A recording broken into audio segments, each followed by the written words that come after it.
your regular tempo first, so you can see your arms are kind of bringing the club back, and your shoulders are getting pulled back, and then you're doing a good job of timing it in this particular swing. Yeah, I still have that reverse pivot. See that? And then we come back in front, hands turn over, and you swing through. So to make it easier, as I mentioned, we'll talk about your setup. Things I like, as I just mentioned there, club face is squared up nicely at a 90-degree angle behind the center of the ball. Club and ball are middle of your stance. Stance is shoulder width.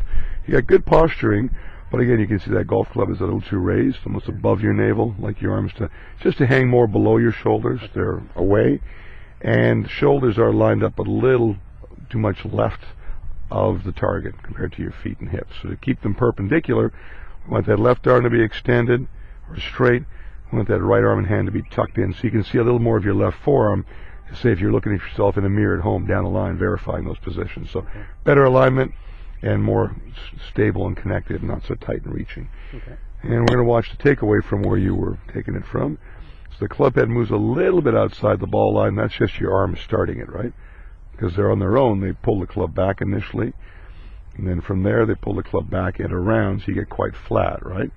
And the tighter your grip pressure is, the more the club will tend not to set or hinge as vertically. The wrist will break more horizontal, as yours are, right? So as we continue back, the club gets into that kind of flatter position. Then you bring it up at the very end of your backswing into a pretty good position there. But here's where you have that risk of coming over the top if you get quick. Not when you dropped in pretty good on the transition back, and the club re-extends itself. You're able to square that one up and turn through. It's just tough to do that. It's tough to do that on a regular basis, as I mentioned, as you can see why. So if your club can go back a little more directly back and set more vertically, and that can happen by being better aligned, more connected, and not as tense in your pressure of your grip and forearms. And then it's the lead shoulder, in your case the left shoulder, that swings your arms back and up, as opposed to your arms pulling the club around and across, right? So just feel like it's more upright and lighter in your hands, the shaft, because it's not on a horizontal angle as much. And you can apply that setup, and should, to any length of club in your bag, doesn't matter. Okay?